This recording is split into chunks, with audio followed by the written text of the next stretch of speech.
이 이야기는 하나의 의료작전에서 시작되었지만 결국 한국과의 철학, 그리고 인간에 대한 존중으로 귀결되었다. 나는 처음엔 한국을 단지 기술력의 추격자, 시스템의 수용자라 생각했다. 그러나 그들의 방식은 모방이 아니라 자신만의 답을 가진 문명 그 자체였다. 그들은 수술로 사람을 살렸고 훈련으로 다시 걷게 했으며 따뜻한 국 한 그릇으로 마음까지 복원했다. 그 속에서 나는 본다 마이너스. 어떤 강국도 흉내낼 수 없는 국가의 온기. 그리고 나는 깨달았다. 진짜 위대함은 이름 있는 승리가 아니라 이름 없이 지켜낸 일상 속에 있다. 이제 나는 한국을 더 이상 지리적 단위로 보지 않는다. 그곳은 시간을 앞서 살아가는 사람들의 공동체, 그리고 내가 늦게나마 도달한 미래의 한 단면이다. 안녕하세요. 오늘 우리는 지금 이 순간 한국의 천년고도 경주에서는 아시아 태평양 21개국 정상들이 모인 APC 정상회의가 한창입니다. 전 세계 미디어가 숨죽이고 수십조 달러가 오가는 외교 전장의 중심에서 누군가는 살아남고 누군가는 무너집니다. 그러나 제가 이 자리에 와서 목격한 것은 그 어떤 전략 회의보다도 충격적인 순간이었습니다. 그것은 국가의 명령과 한 사람의 생명이 정면으로 충돌한 단 4분의 이야기였습니다. 그러니 이야기를 시작하기 전에 잠시 시간을 내어 이 영상을 좋아요와 구독으로 응원해주세요. 물론 제가 하는 일을 진심으로 좋아하신다면요. 이제 함께 그 이야기를 들여다보시죠. 나는 토마 드랑빌, NATO 전직 국방참모이자 현직 유럽연합 안보자문위원이다. 한국? 글쎄, 내게 있어 한국은 기술은 빠르지만 시스템은 뒤떨어진, 언젠가 미국과 일본 사이에서 균형을 잃고 무너질 기술 후진국에 불과했다. 내 보고서에서도 늘 그래왔고 회의석상에서 누군가 한국을 언급하면 나는 애써 시선을 피하거나 대놓고 코웃음을 치기도 했다. 한국의 병원? 한국의 의사? 솔직히 비행기에서 심정지라도 온다면 오산 기지로 실어 날라야지 그 땅의 의료진에게 맡긴다는 건 말도 안 되는 이야기였다. 그러나 나는 그날 경주에서 모든 것을 바꾸게 될 사건을 직접 두 눈으로 목격했다. 그것은 단지 한 명의 미국 외교관이 쓰러진 사건이 아니라 내가 신봉해온 시스템과 관념 프로토콜이 한 사람의 결정 앞에서 얼마나 무력해질 수 있는지를 보여주는 현실의 실험실이었다. 나는 APC 정상회의 참관 자격으로 경주에 파견되었다. 공식적으로는 EU 차원의 외교적 리스크 평가 및 의료 대응 체계 관찰이라는 근거였지만 실제로는 미국과 중국 사이에서 한국이 얼마나 허술한지를 직접 목격하라는 브뤼셀의 지시였다. 나는 그 임무가 지루할 줄 알았다. 고분, 무덤, 고대 왕국의 도시 경주에서 무슨 현대 외교를 논한단 말인가. 셰익스피어 극장의 무대처럼 보였다. 죽은 왕들 옆에서 미래 경제를 논한다는 설정 자체가 나에겐 이미 조롱거리였다. 그러던 그날 정확히 오전 10시 42분. 회의장 안은 숨조차 쉬기 어려울 만큼 팽팽한 긴장으로 가득 차 있었다. 나는 통역기를 통해 한국 대통령의 개막 연설을 듣고 있었다. 천년의 도시 경주에서 새로운 천년의 경제 질서를 논합니다. 익숙한 수사였다. 그리고 바로 그 순간 미국 대표단 쪽에서 비명이 터졌다. 코드블루. 의자에서 떨어져 쓰러지는 여성. 나는 즉시 시선을 돌렸다. 백악관 아시아 담당 수석보좌관 클레어 테일러. 내게 익숙한 이름이었다. 강경한 태도, 철저한 프로토콜, 국가를 위해서라면 감정 따윈 존재하지 않는 냉철한 전략가. 그녀가 쓰러졌다. 주변은 아수라장이었다. 비밀 경호국 요원들이 순식간에 인간 방어벽을 세우고 무전을 날리기 시작했다. 오산 기지로 즉시 이송 준비. 나는 그 장면에서 안도의 한숨을 쉬었다. 그래, 미국 시스템은 언제나 철저하지. 역시 예상대로군. 그런데 마이너스 바로 그 순간. 회의장 뒤쪽에서 파란 유니폼을 입은 한국 의료팀이 밀려 들어왔다. 그리고 가장 앞에 선 40대 남성이 외쳤다. 닥치시오. 나는 그 장면을 아직도 잊을 수 없다. 닥쳐. 이 아니라 정말 그 단어를 한국어로 외쳤다. 오. 외교 무대의 한복판에서, 그것도 미국의 최고 경호 요원 앞에서 나는 입을 벌린 채 그 장면을 멍하니 바라봤다. 이 환자는 지금부터 내 환자요. 당신들 프로토콜 따지다가 죽는다고. 지금 1분 지났어. 3분 안에 심장 못 살리면 뇌사 와요. 그 남자는 김정환이라는 응급의학 전문의였다. 그의 어깨에는 APC 공식 의료팀장 서울 XX병원이라고 적혀 있었다. 데이비드라는 경호원이 길을 막자 그는 주저없이 밀쳐내고 심폐소생술을 시작했다. 심전도 모니터가 보여주는 건 심실세동. 전문이라면 누구나 가장 꺼리는 리듬. 그러나 그는 흔들리지 않았다. 그리고 쿵. 마이너스 전기 충격. 여성의 몸이 들썩이고 모든 플래시가 동시에 터졌다. 나는 그 자리에 얼어붙었다. 경호, 프로토콜, 위계, 국가적 질서 그것은 단 한 사람의 생명 앞에서 모두 무너져 내리고 있었다. 그 순간 나는 처음으로 한국이라는 단어를 다시 보기 시작했다. 그것은 단순히 어느 나라의 의사가 용감했다는 이야기가 아니었다. 그건 체계였다. 반사신경이 아니라 준비된 행동이었다. 김정환이라는 개인이 아니라 그를 중심으로 움직이는 팀이 있었다. 미군도 아닌데 제세동기를 갖춘 채로 회의장에 대기하고 있었다. 내 눈엔 그 장면이 더 이상 개인의 용기로 보이지 않았다. 전투 준비를 마친 군대처럼 느껴졌다. 그리고 나는 질문하게 되었다. 이 나라는 내가 생각했던 나라가 맞는 걸까? 나는 그날 이후 4분의 시간이라는 단어를 두려워하게 되었다. 심장이 멈추고 산소가 끊기고 인간의 생명이라는 불이 꺼지기까지 마이너스 의학적으로 단 4분. 그리고 그 4분 동안 경주 화백 컨벤션 센터는 세계에서 가장 치열한 전장이 되었다. 나는 여전히 대표석 뒤편, EU 대표단 좌석에 앉아 있었다. 옆자리에 독일 외교관이 물었다. 무슨 일이야? 나는 답하지 못했다. 그저 내 눈앞에서 벌어지는 현실의 드라마를 바라볼 뿐이었다. 김정환 박사는 이미 미국 경호원들의 팔을 뚫고 들어가 있었다. 경동맥 확인. 맥박 없습니다. 제세동기 준비. 그의 팀원들이 기계적으로 움직였다. 이건 훈련된 군대의 움직임이었다. 패드 부착 완료. 차지 200줄. 모두 떨어지세요. 클리어. 쿵. 하고 충격음이 울렸다. 그 순간 나는 내 심장이 대신 멈춘 듯 했다. 미국 경호원 데이비드는 피가 거꾸로 솟은 얼굴로 소리쳤다. 접근 금지. 우리는 백악관의 지시를 기다려야 한다. 환자는 미합 중국 소속이다. 그러자 김정환이 그를 향해 번개처럼 쏘아붙였다. 그 1분 동안 명령 기다리다 이 사람 죽어요. 지금 이 환자는 소속이 아니라 생명입니다. 그는 이미 두 번째 충격을 준비하고 있었다. 심실세동 지속. 제세동 300줄 차지. 클리어. 이번엔 환자의 몸이 바닥에서 한 뼘가량 뛰었다. 이건 단순한 의료행위가 아니었다. 나는 그것을 직감했다. 그는 지금 세계의 질서와 싸우고 있었다. 잠시 후 젊은 간호사가 소리쳤다. 박사님, 리듬 돌아옵니다. 약한 동방결절 파형. 그리고 몇 초 뒤 들리지 않던 B- 소리가 모니터에서 울리기 시작했다. 기적이었다. 단 3분 40초 만에 심장이 다시 뛰었다. 김정환은 땀으로 젖은 마스크를 벗지도 않은 채 낮게 말했다. 환자 살렸습니다. 그러나 이건 시작일 뿐입니다. 지금 즉시 수술 가능한 병원으로 옮겨야 합니다. 데이비드는 여전히 통신기에 대고 외쳤다. 백악관 상황실. 테일러 보좌관, 심정지에서 회복. 현재 상태 불안정. 헬기 준비 완료.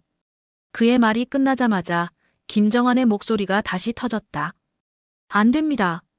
헬기 진동이 대동맥을 찢습니다. 지금 이 상태로 이동하면 죽어요. 그는 그 말을 하며 단호하게 데이비드 쪽으로 한 걸음 다가섰다. 지금부터 환자는 내 책임입니다. 당신들이 명령을 따르느라 시간을 잃는다면 나는 그걸 살인이라 부르겠소. 회의장은 숨조차 쉬지 못했다. 한 의사가 세계 최강국의 프로토콜에 맞서 싸우고 있었다. 나는 그때 처음으로 의학이라는 단어가 얼마나 정치적인지를 깨달았다. 그건 단순히 생명을 다루는 기술이 아니라 권력과 권위, 그리고 인간의 양심이 부딪히는 전쟁이었다. 나는 순간 내 손에 들린 펜을 내려놓았다.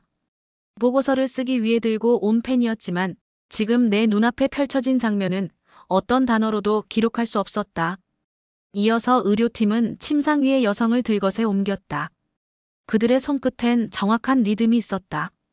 심폐소생술의 300이 비율, 제세동의 타이밍, 기도 확보의 순서. 그것은 훈련이 아니라 문화였다. 한 나라의 시스템이 몸에 새겨져 움직이는 듯했다. 이동. 그 한마디에 의료팀은 통로를 열며 환자를 실어나갔다. 미국 경호원 2명이 뒤따랐고 나는 그 뒤를 조용히 걸었다. 밖으로 나오자 경주의 가을 햇살이 회의장의 어둠을 찢었다. 그 빛 속에서 들것 위의 여성이 잠시 눈을 떴다. 그녀의 입술이 아주 희미하게 움직였다. 나는 그 말을 읽었다. 살려주세요. 그때 김정환이 대답했다. 괜찮습니다. 절대 죽게 두지 않겠습니다. 그 말은 단순한 위로가 아니었다. 그건 명령이자 맹세였다. 나는 그가 실려가는 방향을 바라봤다. 컨벤션 센터 옆 수십 개의 트레일러가 연결된 임시 의료구역. 하얀 천막 사이로 붉은 십자가가 새겨져 있었다. 그것이 그들이 말하던 APC 현장 의료센터였다. 하지만 내 눈에는 그것이 병원이 아니라 군사작전용 야전 사령부처럼 보였다. 들것이 그 안으로 들어가자 의사, 간호사, 기술자들이 일사불란하게 움직였다. 모두가 무전기로 지시를 주고받았고 벽면엔 한국어와 영어가 섞인 의료 데이터가 실시간으로 표시되고 있었다. 심근 손상 의심, 혈압 6040 유지, 대동맥 파열 가능성. 나는 그 순간 깨달았다. 이건 단순한 의료 대응이 아니었다. 국가 차원의 생명방위 체계, 즉 전시의 군인을 살려내는 시스템을 민간 의료에 그대로 옮겨놓은 구조였다. 그때 김정환이 외쳤다. 코드 오메가 발령. 경주 현장 수술실 즉시 개방. 주변의 팀원들이 동시에 대답했다. 예, 팀장님. 그들의 대답은 군대의 구령처럼 힘찼다. 나는 멍하니 그 장면을 바라보다가 문득 내 손을 바라봤다. 떨리고 있었다. NATO 장교로서 나는 수없이 많은 전장을 봤다. 총탄이 오가고 병사가 쓰러지는 곳에서도 나는 침착했다. 하지만 지금 내 앞에서 벌어지는 것은 다른 종류의 전쟁이었다.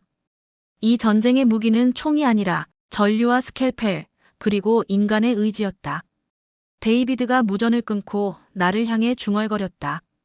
우리는 통제권을 잃었다. 나는 조용히 대답했다. 아니, 자네들은 생명을 되찾았어. 그 순간 김정환이 환자의 들건 옆에서 무전기를 들고 외쳤다. 하이브리드 수술실 준비 완료. 5분 안에 출발. 그 목소리엔 한치의 두려움도 없었다. 나는 그를 보며 스스로에게 물었다. 저건 의료진인가, 전사인가? 그날 이후 나는 하나의 단어를 다시 배웠다. 닥치시오. 그건 무례한 욕설이 아니라 죽음을 멈추기 위한 명령문이었다. 그리고 나는 그 명령이 이 나라의 의료와 정신을 상징하는 가장 솔직한 언어라는 것을 나중에야 깨달았다. 의료센터라고. 나는 솔직히 그 단어를 들었을 때 한쪽 귀로 흘려보냈다. 컨벤션 센터 옆 임시 텐트 몇 개, 들것 2~3개, 구급상자 몇 개쯤 있을 것이라 생각했다. 응급 상황에서 시간을 벌기 위한 의미 있는 제스처쯤으로 여겼다. 나 같은 군 출신은 익숙했다. 국제 행사에서 종종 마련되는 명목상 구조시설. 언론을 위한 무대장치. 내가 상상한 건 그런 것이었다. 그러나 내가 그 건물 안으로 들어섰을 때 모든 인식이 송두리째 무너졌다. APC 현장 의료센터. 정확히는 수십 개의 고기능 트레일러와 이동형 모듈을 조립해 만든 복합 의료기지였다. 금속 프레임이 이어지는 통로는 습기 없이 완벽하게 밀폐되어 있었고 내부 온도는 일정하게 유지되고 있었다. 나는 발걸음을 멈췄다. 이건 임시시설이 아니었다. 이건 내가 과거 NATO 긴급기지에서 봤던 군사 수준의 MTF와 거의 흡사했다. 아니, 어떤 면에서는 더 정교했다. 복도 벽면에는 각 구역이 정확히 나눠져 있었다. 고위험 처치구역, 영상진단실, 바이오리듬 관찰실, 집중순환지원 장비실. 하이브리드 수술구역. 나는 그 마지막 줄을 보고 다시 한번 눈을 의심했다. 하이브리드 수술구역. 나는 그 단어를 마지막으로 들은 게 벨기에 브뤼셀의 EU 위기 대응 시뮬레이션 중이었다. 당시 우리가 도입을 검토하던 기술이었다. 단일 시설 내에서 외과적 절개와 영상 유도, 시술을 동시에 수행 가능한 복합 공간. 극단적인 대동맥 파열, 관상동맥 폐색 또는 복합 외상 등에서 사용된다. 나는 한참 그 표지판 앞에 서 있었다. 그리고 뇌리에 스친 건 단 하나였다. 어떻게 이걸 이동형으로 만들 수 있지? 설비 하나하나가 정밀했고 장비들은 마치 연구시설처럼 자리 잡고 있었다. 벽체와 천장은 진동 흡수 설계가 되어 있었고 각 구역은 생체 반응 감시 시스템에 연결돼 있었다. 그 어떤 장비도 느슨하거나 임시적이지 않았다. 저기 괜찮으세요? 뒤에서 들려온 목소리에 돌아보니 흰 가운을 입은 여성이 날 바라보고 있었다. 방문자 맞으시죠? 예, EU 안보자문단입니다. 그녀는 고개를 끄덕이며 말했다. 지금부터 환자 도착합니다. 조금만 비켜주실 수 있을까요? 그녀의 말이 끝나기 무섭게 양쪽 문이 자동으로 열리며 들것 하나가 휙 밀려 들어왔다. 의료진 4명이 전후좌우로 둘러싸고 있었고 그 가운데는 우리가 조금 전까지 회의장에서 보았던 인물 마이너스 미국 백악관 수석 보좌관 클레어 테일러가 누워 있었다. 내가 본 건 단순한 구조 행동이 아니었다. 그건 작전이었다. 명령, 응답, 반복. 심박 리듬, 동맥압, 산소 포화도, 정맥 내 수액 속도, 기도 유지 상태 마이너스 모든 지표가 즉시 실시간 화면에 전송되었다. 나는 군에서도 수많은 야전 상황을 경험했지만 민간인이 이토록 정밀하게 움직이는 장면은 본 적이 없었다. CT 준비됐습니다. 초음파 동시 진행합니다. 심낭 내 출혈 의심됩니다. BP 65에 35로 하강 중. 에크모 대기. VV 구성, 흉부 개방 가능성 염두. 나는 말 그대로 압도당했다. 내 눈앞에서 펼쳐진 이 시스템은 단순히 환자를 살리는 게 목적이 아니었다. 국가 이미지 전체를 떠받치고 있는 기술력과 실행력의 응축체였다. 그리고 나는 혼잣말을 내뱉었다. 이건 의료가 아니다. 이건 전략이다. 그 순간 내가 그려보았던 한국이라는 나라는 더 이상 존재하지 않았다. 기술은 있지만 체계는 없다고, 과거를 중시하느라 미래 대응이 약하다고 생각했던 그 이미지가 무너졌다. 그들은 이미 최첨단 야전 의료 체계를 그것도 단 몇 시간 만에 설치하고 작동시킬 수 있는 수준에 도달해 있었다. 그리고 그것이 세계의 중심이라 불리는 APC의 현장에서 진짜로 작동하고 있었다. 나는 그제야 깨달았다. 왜 한국이 민간방위 시스템을 군사화하고 왜 의료를 외교의 한 축으로 끌어올렸는지를. 이곳은 단순히 심정지 환자를 살리는 공간이 아니라 한 국가가 자신의 신뢰도와 주권을 수호하는 최전선이었다. 그리고 나, 토마 드랑빌은 그 최전선 한가운데서 침묵하고 있었다. 헬기 프로펠러 소리가 뇌를 울렸다. 나는 뒷덜미가 저릿할 정도로 고막이 떨리는 걸 느꼈다. 경주 시내 북쪽 임시 착륙장에 멈춰선 블랙호크. 기체 옆에는 미군 의료반장이 서 있었다. 붉은 조명 아래 여전히 의식을 잃은 클레어 테일러가 들것 위에서 산소호흡기에 연결된 채 이송을 기다리고 있었다. 30초 이내 탑승 시작. 워싱턴과 연결된 중앙통제에서 비상의료 승인 완료. 이동 후 45분 내 오산기지 착륙. 데이비드 마이너스 미국 경호실장이 냉정하게 말하며 시계를 확인했다. 나는 그 옆에서 상황을 바라보고 있었다. 말없이, 의심 없이. 하지만 내 안 어딘가가 꿈틀거리고 있었다. 김정환 박사가 그의 팀과 함께 마지막 산소치 확인을 마쳤다. 그는 얼굴을 찡그리며 외쳤다. 대동맥 파열 위험이 급속히 증가 중입니다. 심장 압박으로 인해 반사성 출혈이 목 뒤까지 도달했어요. 이 상태에서 헬기 이동은 자살 행위입니다. 우리는 이미 합의했습니다. 데이비드가 단호하게 말했다. 우리는 백악관의 지시를 따릅니다. 국민은 국가의 통제 아래 있어야 하며 지금 그녀는 미국인입니다. 그 순간 나는 저 먼 과거의 한 장면이 떠올랐다. 2009년 아프간 카불. NATO 현장 의무대. 부상당한 병사가 국적 문제로 수술을 못 받고 끝내 사망했던 기억. 나는 그때도 지금도 국가의 명령이 인간의 생명보다 앞서는 현실을 냉소적으로 받아들여왔다. 그런데 지금 김정한이 한 발 다가서며 말했다. 그럼 이렇게 하시죠. 지금 여기서 당신들이 옮겨서 죽으면 그 책임은 백악관과 미국이 지는 겁니다. 그런데 제가 수술해서 죽는다면 제 책임입니다. 단순합니다. 국가가 명령을 내릴 수는 있지만 생명을 포기하라고는 안 했을 겁니다. 데이비드의 입이 굳게 다물렸다.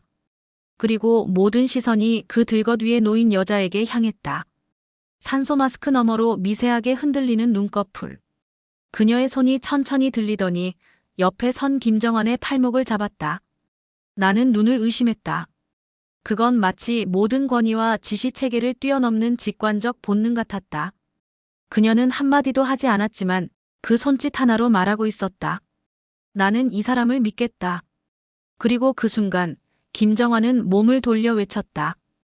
헬기 탑승 취소. 환자 자가 거부 의사 확인. 하이브리드 수술팀 즉시 수송 준비 돌입. 무전이 빗발쳤고 의료 트레일러 쪽에서 구급 차량이 급히 출발했다. 데이비드는 무전기를 손에 쥔 채 동요했다. 이건 전례가 없는 일이다. 미국 고위 외교관이 타국 의료진의 판단에 생명을 맡기다니. 나는 그를 보며 말했다. 그럼 지금부터 우리는 새로운 전례를 보게 되는 거군. 헬기 프로펠러는 여전히 회전하고 있었다. 그러나 아무도 탑승하지 않았다. 강한 바람이 의료센터 천막을 날리듯 휘감았고 나는 그 소리 속에서 하나의 문장을 떠올렸다. 믿음은 권력을 이긴다. 그 후 환자는 구급차에 실려 경주에서 서울까지 고속도로를 따라 달렸다. 헬기보다 느릴 수 있지만 생존에는 최선의 방법이었다. 이동 중 환자는 두 차례 혈압이 40대 이하로 떨어졌고 한 번은 심장 리듬이 멈추기 직전까지 갔다. 그러나 동승한 김정환과 팀은 한치의 오차도 없이 버텨냈다. 그 과정에서 나는 조용히 묻고 있었다. 왜 이들은 이렇게까지 훈련되어 있는가? 어떻게 이 나라가 이 정도의 생명 대응 역량을 갖췄는가? 내가 속한 유럽, 미국, 캐나다 마이너스 어느 국가도 외교 행사에 이런 수준의 대응 시스템을 구축하지 않는다. 그렇다면 한국은 단순히 대비한 것인가 아니면 계획한 것인가? 서울에 도착하자 병원 옥상에서 또 다른 광경이 펼쳐졌다. 헬기가 아닌 차량으로 접근한 의료팀. 그리고 기다리고 있는 국가지정 중증 환자 전용 수술동. 이미 수술실 조명은 켜져 있었고 온도는 조정 완료, 에크모는 가동 중이었다. 이건 응급이 아니라 의도된 매뉴얼, 시나리오 작전이었다. 환자는 곧바로 무균 수술복으로 갈아입히고 수술대에 눕혀졌다. 의식은 희미했지만 그녀의 눈은 한 차례 김정환을 바라보았다. 그 시선 속엔 두려움이 아닌 결단이 담겨 있었다. 나는 복도 끝에서 그 장면을 지켜보며 혼잣말을 했다. 한 여자가 미국 시스템을 거부했다. 그리고 한 한국 의사가 그 여자의 국가가 하지 못한 결정을 내렸다. 그건 국가 대 국가의 싸움이 아니었다. 한 인간과 또 다른 인간 사이의 선택이었다. 그리고 나는 그날부터 마이너스. 누가 강국인지 다시 생각하게 되었다. 서울 중심부. 새벽 2시 47분. 나는 헬기 대신 도로를 달려온 구급차의 뒤를 따라 병원 옥상에 도착했다. 한겨울밤 공기가 뺨을 찌를 듯 차가웠고 도심의 불빛마저 희미하게 흔들리고 있었다. 그러나 그 순간 나의 시선은 단 하나 마이너스 그 하얀 들것에 누워있는 클레어 테일러에게 꽂혀 있었다. 제일 중증 수술동 도착 완료. 에크모 가동 유지.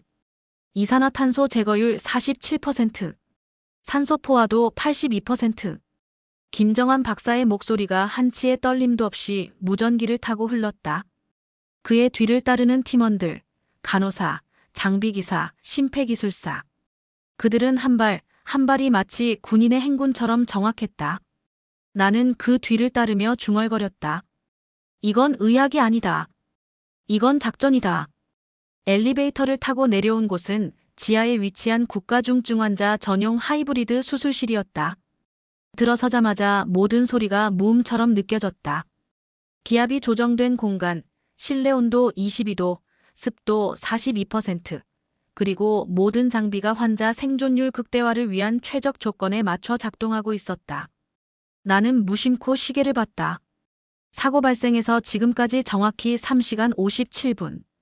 그리고 지금 한국은 그 4분의 골든타임을 넘어 죽음의 문턱과 싸우고 있었다. 심초음파상 대동맥 박리 진행 확인. 위막이 우심방을 눌러 심장압박 유발 중. 카테터 진입. 영상 확보. 위치 고정. 외과팀 대기. 혈액 공급 시작. B형 응급 혈액 사팩. 전해질 확인 완료. 나는 그 광경을 바라보며 숨을 삼켰다.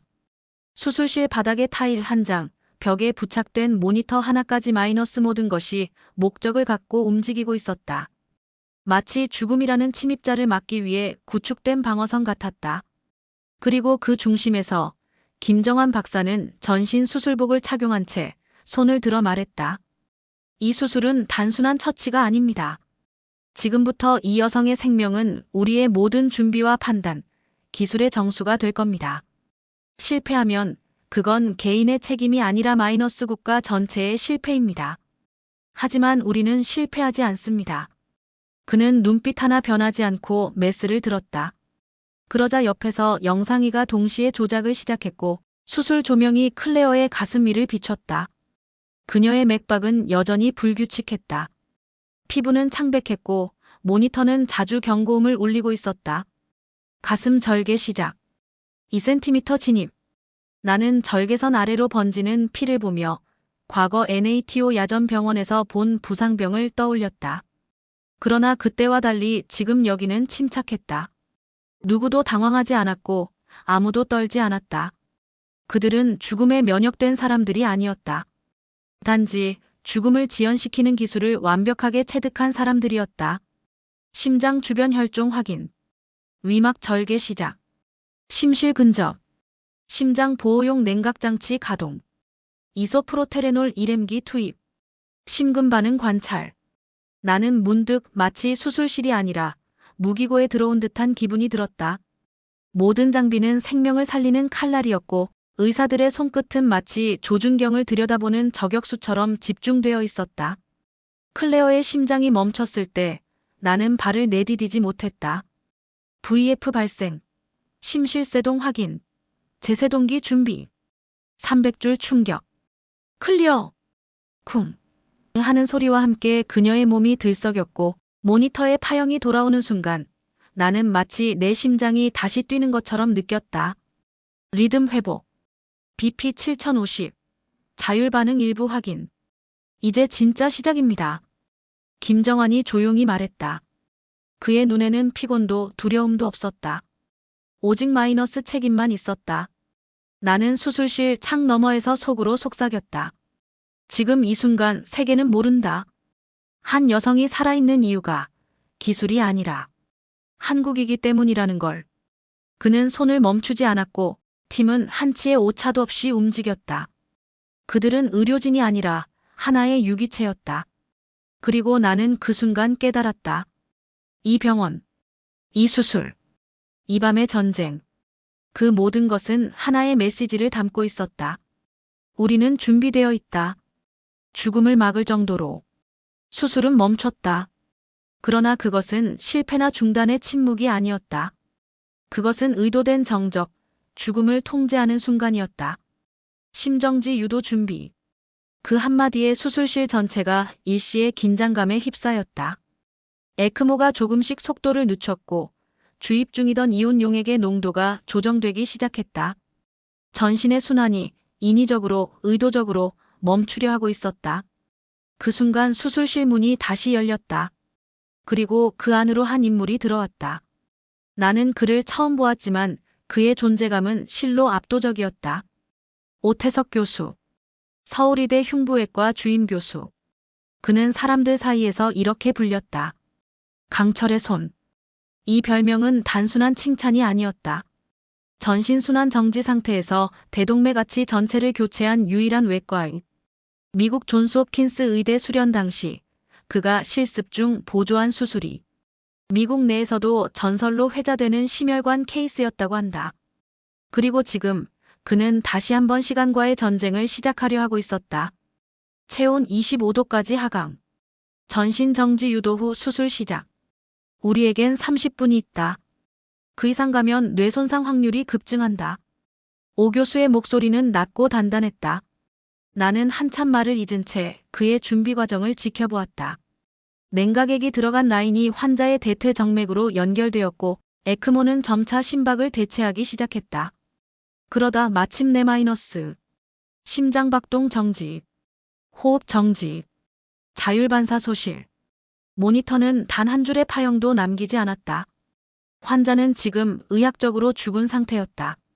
그러나 그 누구도 소리치지 않았고 당황하지도 않았다. 왜냐하면 그들은 알고 있었다. 이제부터 진짜 수술이 시작된다는 것을. 오 교수는 외쳤다. 상행 대동맥 절개. 가상 우회관 삽입. 좌쇄골 하동맥 리그처 완료. 우관상 동맥 절개 진행. 위막 제거. 내막 봉합. 그의 손은 놀랍도록 흔들림이 없었다. 나는 거의 숨을 멈춘 채 그 손끝을 바라보고 있었다. 그는 마치 살아있는 심장을 다루는 게 아니라 금속 기계를 분해하고 조립하는 것처럼 정밀하고 무감정하게 움직였다. 시간이 흘렀다. 10분, 15분, 20분. 김정환 박사와 다른 팀원들은 모니터를 응시하며 뇌전도와 체온, 혈류 속도, 전해질 균형을 초 단위로 계산하고 있었다. 25분 경과. 뇌파 반응 없음. 체온 24.8도. 후대동맥 봉합 완료. 환류 시작까지 3분 남음. 나는 자신도 모르게 손에 쥔 펜을 부러뜨릴 뻔했다. 심장이 없는 인간이 수술대 위에 있다는 이 현실. 죽음을 멈춰 세우고 다시 되감기 하듯 생명을 불러오는 이 행위는 과연 의학일까 아니면 신을 흉내낸 기술의 최전선일까? 준비 완료. 환류 시작. 오 교수가 마지막 봉합을 마치며 말했다. 그와 동시에 에크모가 다시 속도를 올렸고 환자의 체온도 서서히 상승하기 시작했다. 그리고 심전도 파형 발생. 미약한 동반결절 반응. 혈압 6040 회복. 심박수 48. 자발호흡 약하게 감지. 나는 그 순간 나도 모르게 탄성을 뱉었다. 살아났다. 단 30분. 심장이 멈춘 상태에서 뇌는 냉각으로 보호되고 그 사이 인간은 죽음 너머를 거슬러 돌아왔다. 오태석 교수는 조용히 수술 장갑을 벗으며 말했다. 끝났습니다. 그녀는 돌아왔습니다. 나는 이 모든 과정을 지켜보며 문득 유럽 언론들이 흔히 쓰던 표현이 떠올랐다. 한국은 응급대응 시스템은 강하지만 수술은 선진국 수준에 못 미친다. 그때까지 나는 그 말을 무비판적으로 받아들였다. 하지만 지금 이 순간 나는 확신했다. 우리는 틀렸다. 그리고 그들은 우리보다 앞서 있다. 오 교수는 김정환에게 가볍게 고개를 끄덕이며 말했다. 수고했네. 자네가 아니었으면 이 수술도 없었을 거야. 그리고 내 쪽을 바라보며 이렇게 덧붙였다. 이것이 우리가 준비한 답입니다. 그 어떤 위기든 죽음조차 우리는 물러서지 않습니다. 나는 침묵했다. 더 이상 어떤 반론도 이 장면 앞에서는 무의미했다. 수술은 계속되었다. 심장을 다시 뛰게 한 그 순간이 끝이 아니었다. 그것은 단지 새로운 시작이었다. 클레어 테일러의 심장이 다시 박동하기 시작했을 때 나는 잠시 안도했다. 그러나 오태석 교수는 단호히 말했다. 이제부터가 진짜 어려운 단계입니다. 심장은 돌아왔지만 그녀의 몸은 아직 완전히 돌아오지 않았어요. 3시간. 그날 새벽 나는 의학이 어떻게 기술에서 예술로 넘어가는지를 처음 목격했다.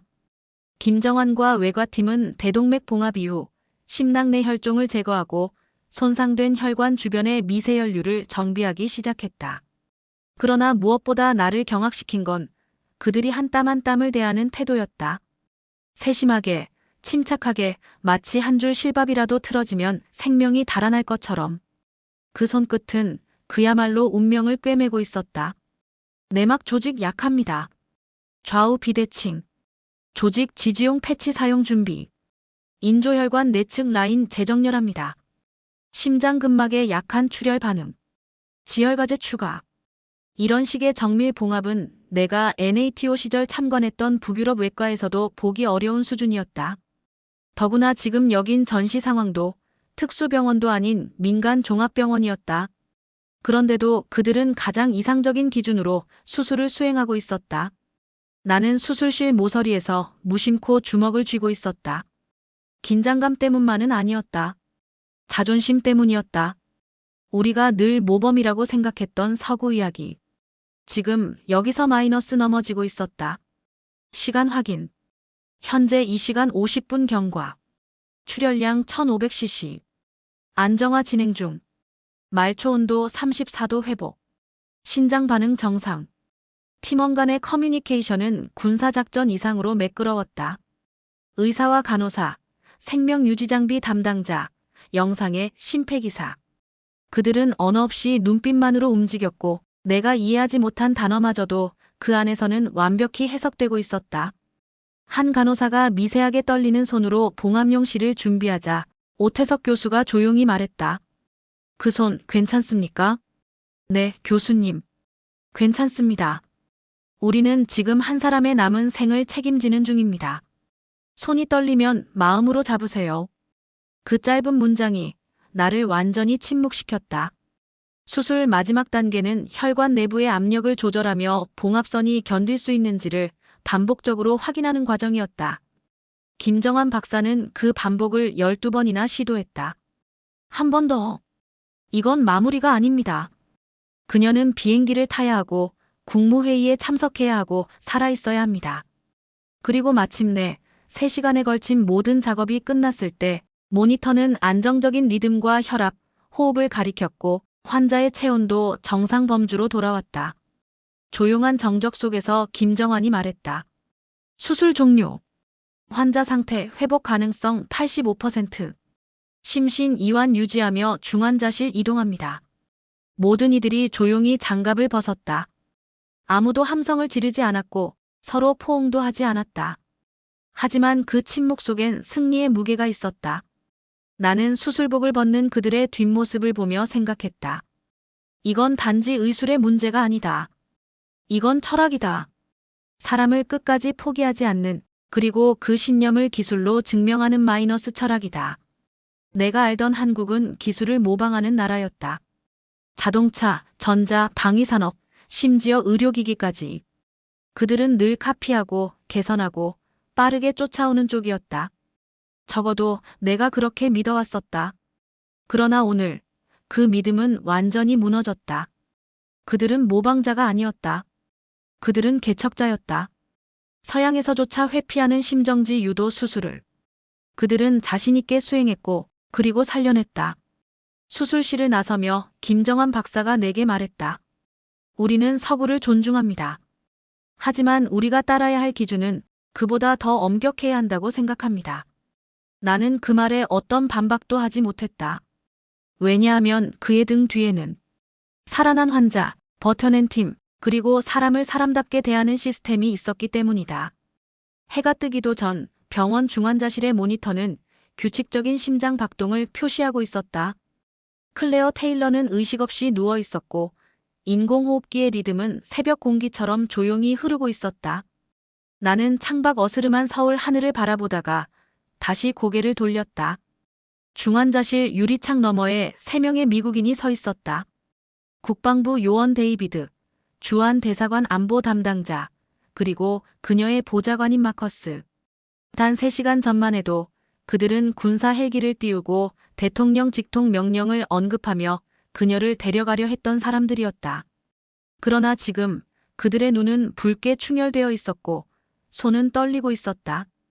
BP 100에 65, 심박 74, 자바로움 약화, 뇌전도 반응 안정화, 자극 반응 재개 준비, 진정제 농도 낮추고 반응 관찰 시작합니다. 김정환 박사의 목소리는 여전히 단호했고 간호사는 정확히 움직였다. 나는 그 긴박했던 수술을 마친 후에도 이들이 조금도 흐트러지지 않았다는 사실에 놀랐다. 감정이 아니라 프로토콜, 영웅심이 아니라 시스템. 이것이 한국 의료의 본질이었다.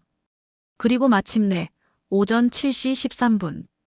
환자의 눈꺼풀이 떨렸다. 입술이 미세하게 움직였고 인공호흡기의 압력에 반응하듯 가슴이 따라 움직였다. 클레어. 마커스가 유리창을 두드렸다. 그녀는 천천히 눈을 떴다.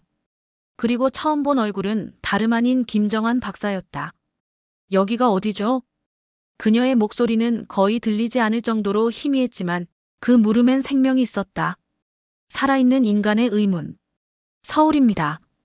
당신은 살았습니다. 그 한마디에 유리창 밖에 세 남자가 움찔했다. 데이비드는 한 발 뒤로 물러섰고 마커스는 주먹을 입에 대고 떨리는 숨을 참았다. 대사관 요원은 고개를 떨궜다. 아무도 말하지 않았다. 아무도 환호하지 않았다. 그러나 나는 그 침묵 속에서 들렸다. 울음소리.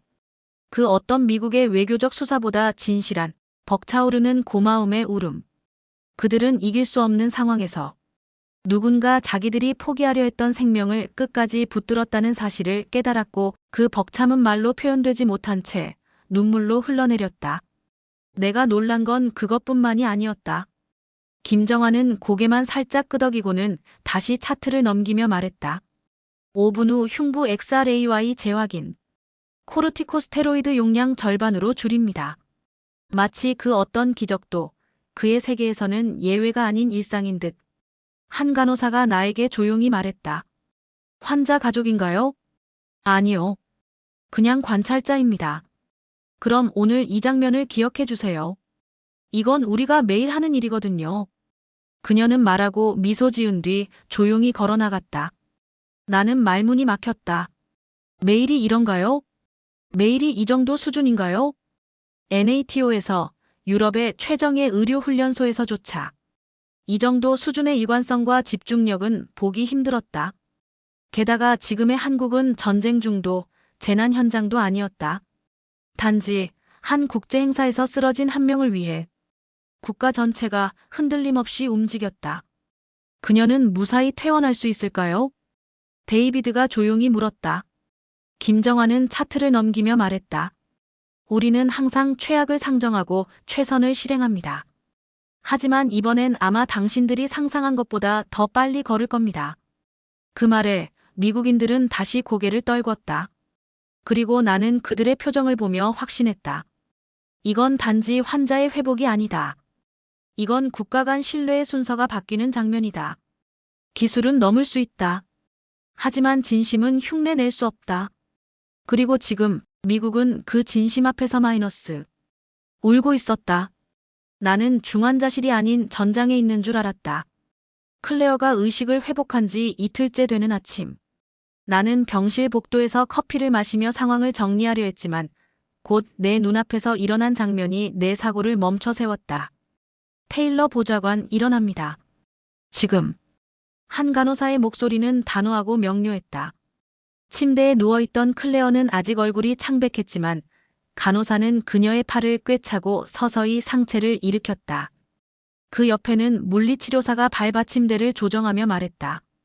심박수 82, 혈압 배고에 62. 가능한 범위입니다. 시작하죠.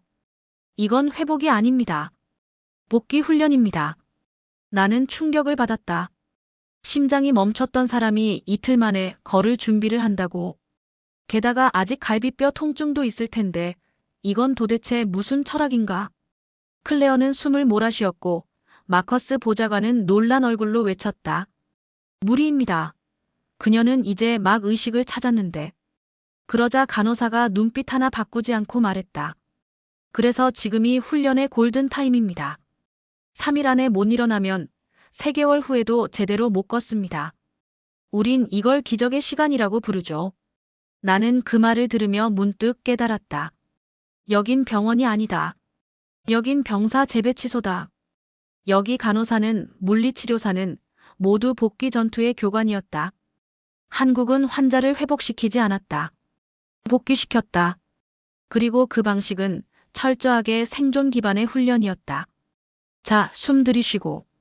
이건 그냥 고통이 아닙니다. 당신의 통치 능력을 되찾는 첫 번째 걸음입니다. 물리치료사가 귓속말처럼 말했다. 그 말에 클레어는 이를 악물었고 천천히 마침내 마이너스 두 발로 일어섰다. 나는 본능적으로 손에 들고 있던 커피컵을 내려놨다. 그녀의 다리가 떨리고 있었지만 그 얼굴에는 놀랍도록 또렷한 의지가 떠올랐다. 3분 유지. 무너지면 다시 시작입니다. 앞으로 한 발. 그게 안 되면 뒤로 한 발. 우린 실패를 훈련하지 않습니다. 우린 반복으로 해결합니다. 이건 내가 NATO에서 배운 재활 개념과는 완전히 달랐다. 우리는 휴식과 회복을 중시했다. 그들은 훈련과 복귀를 중시했다. 김정환은 복도에서 이 장면을 바라보다가 내게 다가와 말했다. 우린 환자를 가엾게 보지 않습니다. 우린 환자를 복귀 가능한 인물로 봅니다. 살려냈다면 다시 걷게 해야죠. 그게 의사이자 국가의 책임입니다. 그 말은 나를 다시 침묵시켰다. 이곳 의료진은 감정으로 움직이지 않았다. 그들은 사명감으로 움직였다. 그리고 그 사명은 월급에서 오는 게 아니었다. 나는 물었다. 당신들은 왜 이렇게까지 하나요? 지시를 받아서? 규정 때문에? 김정환은 고개를 저었다. 아니요. 우리는 세월호 이후 달라졌습니다. 우리는 포기가 어떤 대가를 부르는지 너무 잘 압니다. 그래서 우리는 절대 포기하지 않습니다. 환자든 동료든 심지어 나라든. 그 말이 끝났을 때 복도 끝에서 클레어가 한 발짝 더 내디뎠다. 그녀는 숨을 헐떡이며 땀을 흘리고 있었고 그 옆에서 물리치료사가 웃으며 말했다. 보셨죠? 이건 치료가 아니라 마이너스 전투입니다. 그리고 나는 알게 되었다. 한국의 의료는 의학이 아니라 문화였다. 철학이었다. 훈련 체계였다. 그들이 만든 건 병원이 아니라 재건 프로그램이었다. 그리고 그 안에서 나는 오래전 놓쳐버렸던 질문을 떠올렸다. 당신은 왜 살고 싶은가? 그리고 한국은 그 질문에 답했다. 우리는 다시 걷기 위해 산다. 그리고 그걸 도와주는 사람들이 여기 있다. 그날 아침 병실은 조용했다. 바람 한 점 없던 서울의 겨울 햇살이 창문을 타고 들어오고 병실 한 구석엔 김이 모락모락 나는 하얀 미역국 한 그릇이 놓여 있었다. 클레어 테일러는 침대에 앉아 미역국을 바라보고 있었다. 그녀는 멍한 눈빛으로 국을 바라보다가 이내 입술을 꽉 깨물었다. 그리고 마이너스. 갑자기 어깨를 떨기 시작했다. 그녀는 울고 있었다. 소리 없이 하지만 거칠게. 나는 병실 바깥 유리창 너머에서 그 모습을 지켜보며 처음엔 이유를 이해하지 못했다. 단순히 회복 중의 불안인가? 통증인가? 그런데 곁에 있던 간호사가 말했다. 오늘 생신이시죠? 한국에서는 생일에 미역국을 먹어요. 클레어는 간호사를 바라보았다. 그 눈동자에는 당황과 슬픔, 그리고 무언가 부서지는 감정이 함께 담겨 있었다. 누가 제 생일을 기억했나요? 그녀가 힘겹게 물었다. 간호사는 조용히 웃으며 대답했다. 기록지에 생년월일이 있어서요. 저희는 특별한 환자에게만 하는 게 아니라 모든 분께 다 그렇게 해드려요. 그 말을 들은 클레어는 두 손으로 그릇을 감싸며 다시 눈물을 흘리기 시작했다. 그 눈물은 단순한 감동이 아니었다. 그것은 마이너스. 감정의 붕괴, 자존심과 감사함이 충돌하는 절망과 치유의 눈물이었다. 그녀는 멍하니 그릇을 내려다보며 말했다. 나는 이 나라를 떠나려 했고 이 병원에서 벗어나고 싶었는데 그들은 이국 한 그릇으로 날 붙잡았어요. 그 말에 간호사는 대답하지 않았다. 단지 고개를 숙이며 조용히 한 발 물러났다. 그녀가 입에 국을 가져가는 순간 나는 깨달았다. 이건 식사가 아니다. 이건 선언이다. 국가가 환자 한 사람에게 말없는 인사를 건넨 것이다.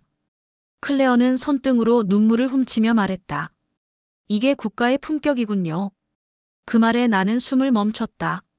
김정환 박사가 회진을 마치고 들어왔다. 그는 무슨 상황인지 파악하고도 놀라지 않았다. 그저 조용히 고개를 끄덕이며 말했다. 마음이 조금 놓이셨다면 다행입니다. 클레어는 그에게 천천히 고개를 숙이며 한국어로 천천히 말했다. 감사합니다.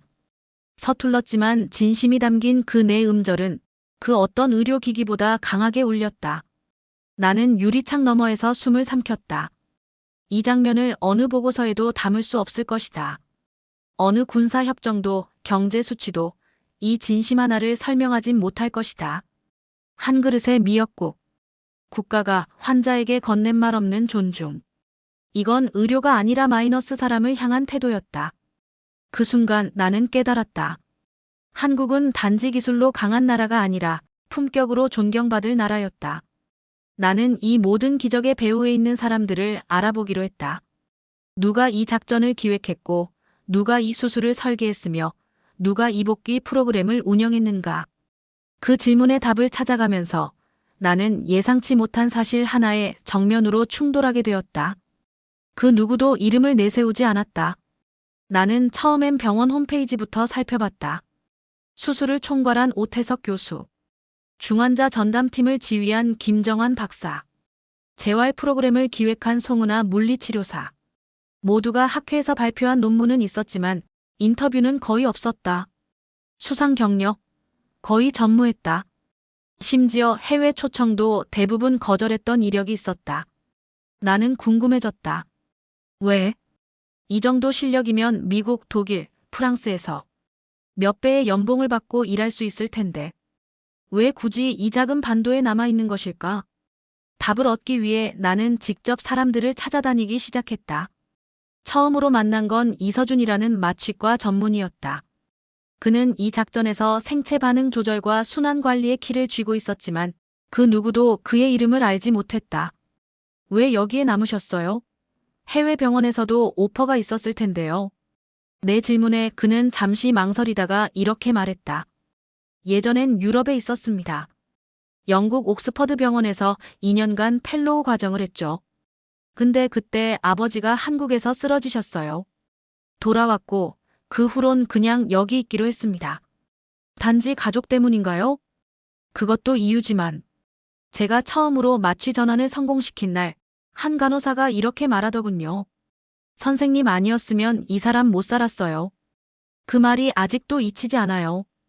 여긴 제가 필요한 곳이에요. 거긴 제가 필요한 사람이 아니었고요. 나는 말을 잃었다. 그가 내게 보여준 건 연봉 명세서나 스펙이 아니라 사명감이었다. 다음으로 만난 사람은 응급의학과 팀장 윤세라였다. 그녀는 평소엔 학생들을 가르치는 교수였지만 이 사태가 발생하자 가장 먼저 현장으로 달려왔다. 24시간 내내 있었죠. 의무는 아니었는데요. 내가 묻자 그녀는 이렇게 대답했다. 의무였어요. 제 양심에. 서구에서 제한이 많았을 텐데 왜? 있었죠. 미국에서 연봉 4배 제한도 받았어요. 그런데요, 거기서 제가 한 생명을 살려도 기사 한 줄 안 나요. 그냥 일상의 일로 흘러가요. 하지만 여기는 다릅니다. 우린 한 사람의 생존이 국가의 기둥이라고 믿는 나라입니다. 그래서 남았어요. 누군가는 믿어야 하잖아요. 그 가치를. 나는 그녀의 말에서 무언가 부서지는 소리를 들었다. 그건 서구 중심주의의 오만함이 깨지는 소리였다. 그동안 우리가 기회라고 불렀던 것들이 그들에겐 책임의 포기였다는 걸 깨달았다. 이후에도 나는 수많은 무명의 인물들을 만났다. 수술실 청소를 담당한 환경관리사, 데이터 분석으로 실시간 위험 예측을 한 임상통계팀, 그리고 환자와 직접 대면은 하지 않았지만 전산망을 지켜낸 병원 IT 보안실의 한 젊은 기술자. 그들 모두 말없이 명의 없이 이 작전의 주연이었다. 나는 조용히 혼잣말처럼 중얼거렸다. 어쩌면 한국의 진짜 무기는 이 사람들일지도 몰라. 그리고 그 순간 머릿속에 지금까지의 나를 지배했던 질문이 떠올랐다. 왜 한국은 늘 위기 속에서 강해지는가? 그 질문에 이제는 확실히 대답할 수 있다. 이름 없이도 싸우는 사람들이 있기 때문이다. 주목받지 않아도 책임을 내려놓지 않는 사람들이 있기 때문이다. 그래서 한국은 무너지지 않는다. 나는 다시 브뤼셀에 돌아왔다. 공항의 공기, 유럽의 회색 하늘, 모든 것이 전과 같았지만 나는 전과 같지 않았다. 책상 앞에 앉아 마지막 보고서를 쓰기 시작했을 때 처음으로 손이 멈췄다. 몇 개월 전의 나라면 이 모든 것을 분석하고 분해하고 전략화했을 것이다. 그러나 지금은 다르다.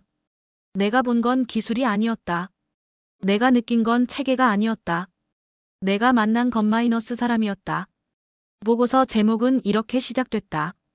작전명 GYEONGJU. 그리고 그 아래 한국가의 품격은 위기 속에서 드러난다. 나는 문장을 쓰고 다시 지웠다. 다시 쓰고 다시 지웠다. 어떤 언어로도 내가 경험한 한국은 완전히 표현되지 않았다. 그날 클레어는 회복 후 공식 기자회견을 통해 한국 정부와 병원에 감사를 표했고 미 국무부는 이례적으로 의료 협력 양해각서 체결을 제안했다. 그리고 NATO 역시 한국의 의료 대응 프로토콜을 참조 표준으로 채택하기 시작했다. 하지만 내가 전하고 싶은 건 그런 게 아니었다. 내가 겪은 변화는 보고서로 끝낼 수 없는 일이었다. 나는 오래된 종이지도 한 장을 꺼냈다. 내가 그동안 세계를 나눴던 선들. 강대국, 후발국, 전략적 가치, 대체 불가능. 그런 이름들을 붙였던 지도였다. 그 가운데 한국이라는 단어를 바라보다가 나는 느꼈다. 그 단어가 이제는 나에게 전혀 다른 무게로 다가오고 있다는 걸. 나는 스스로에게 물었다. 언제부터 내가 이 나라를 두 번째라고 불러왔을까? 무엇을 기준으로 선진이라 평가해왔을까? 내가 보고 싶었던 건 진짜 현실이었을까? 아니면 내가 가진 우월감의 연장선이었을까? 나는 이제 그 질문에 답할 수 있다. 나는 눈먼 자였다. 지식에 갇힌 자였고 통계에 취한 자였으며 예의와 진심을 무기로 삼는 이들을 비효율이라 부르던 자였다. 그러나 지금 나는 고백한다. 한국은 나를 바꿨다. 그리고 내가 본 그 한국은 마이너스 미래였다. 이것은 단지 병원에서의 기적이 아니다. 이것은 한 사회가 사람을 어떻게 바라보는지에 대한 가치 선언이었다. 한국은 기술만이 아니라 사람을 살리고 사람을 복귀시키며 사람을 존엄하게 대하는 미래의 작동 원리를 먼저 보여줬다. 나는 보고서 마지막 장에 이렇게 썼다. 나는 그 나라를 두 번째라 불렀다. 그러나 그들은 나보다 반세기 앞서 있었다. 나는 그들을 지켜보았다. 그리고 이제 그들로부터 배우고 싶다. 마지막 문장을 쓰고 펜을 내려놓았다. 화면 속에는 서울의 야경이 흘러나오고 있었다. 한강을 따라 불빛이 이어지고 도심 속 수많은 생명이 오늘도 그 빛 속에서 살아가고 있었다. 나는 조용히 속삭였다. 고맙습니다. 당신들이 나를 구했습니다. 그리고 아마도 이 세계도 마이너스 조금은 구하셨습니다.